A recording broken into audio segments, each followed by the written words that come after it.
Halo sobat tani semuanya. Nah, pada video kali ini ya kita akan membahas bagaimana cara agar lahan padi kita ini bersih, terhindar dari gulma atau rumput liar ya.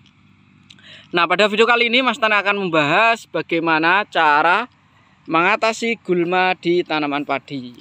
Nah teman-teman, jadi ini adalah lahan padinya Mas Tani ya.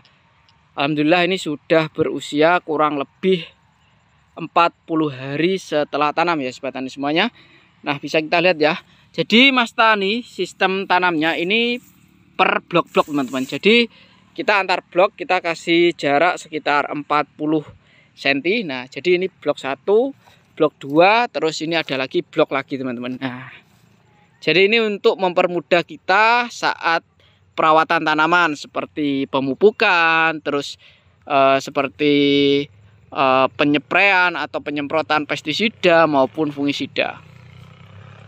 Nah, jadi untuk pengendalian ya, ini adalah tips dari Mas Tani yang Mas Tani terapkan di lahan padinya Mas Tani sendiri teman-teman. Nah, ini ya, dan itu rubuhannya. Jadi yang pertama yaitu kita pengendalian gulma secara mekanis teman-teman, atau menggunakan alat. Jadi saat kita pengolahan lahan ya, usahakan lahan kita itu rata teman-teman. Nah, artinya ketika kita melakukan pengolahan lahan, jadi lahan kita itu semuanya tergenang dengan air, sehingga rumput itu tidak bisa tumbuh. Nah, itu salah satu cara yang pertama. Yang kedua, apabila kita sudah tanam teman-teman, pasti kan ada rumput ya, entah itu 1, 2 ataupun banyak. Nah, caranya kalau yang sudah tanam Mas Tani langsung menggunakan secara kimiawi teman-teman, yaitu menggunakan herbisida. Nah, herbisida yang Mas Tani pakai ini untuk pengendalian lahan di pengendalian rumput ya di lahan padinya Mas Tani. Mas Tani pakai Novlac teman-teman ya, pakai Novlac. Tapi kalau teman-teman mau pakai merek dagangnya lain tidak masalah ya. Tapi yang paling penting itu kita terapkan 5T teman-teman. Yang pertama, tepat penggunaan, tepat dosisnya, tepat sasaran, tepat cara aplikasi, dan tepat herbisidanya. Nah, artinya apa? Kalau kita pakai herbisida untuk pengendalian rumput, kita pilih herbisida selektif untuk tanaman padi. Nah, jangan salah pilih herbisidanya. Nah, yang kedua, untuk dosisnya kita sesuaikan teman-teman. Harus sesuai dengan dosis petunjuk perusahaan. Nah, selanjutnya kondisi tanah ini ya. Kalau kondisi lahan, usahakan ini berair tapi tipis-tipis ya, tidak terlalu kering ataupun terlalu basah. Karena kalau terlalu basah, nanti herbisidanya tidak bisa maksimal ini untuk kinerjanya. Nah, jadi banyak sekali itu kemarin yang komen di VT-nya Mas Tani. Mas, kalau saya pakai Novlac kok tidak mati ya? Karena kita sudah menerapkan 5T atau belum. Nah, kondisi tanahnya gimana saat kita semprot kayak gitu. Jadi harus benar-benar tepat sehingga herbisida yang kita gunakan ini diserap atau mengendalikan gulma secara maksimal. Nah, seperti itu teman-teman.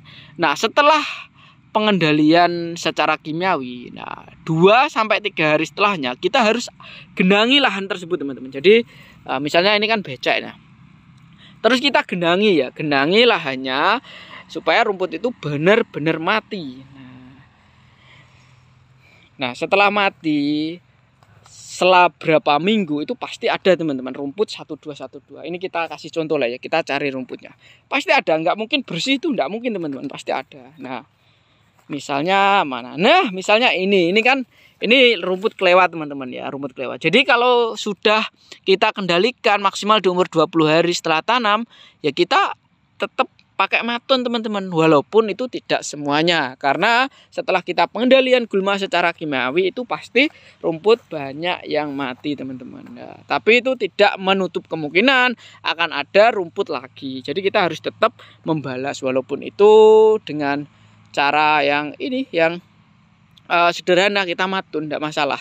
Jangan balas dengan herbisida lagi, karena itu akan membuat si tanaman padi kita ini tambah stres teman-teman. Nah, jadi setelah kita aplikasikan herbisida, itu pasti tanaman padi kita itu mengalami yang namanya stres. Jadi kita harus antisipasi stres tersebut dengan penggunaan pupuk yang tepat dan penggunaan zat pengatur tumbuh. Nah, itu salah satu tips yang bisa Mas Tani berikan kepada sobat tani semuanya. Nah, apabila ada pertanyaan lagi seputar tanaman padi, bisa langsung tulis di kolom komentar.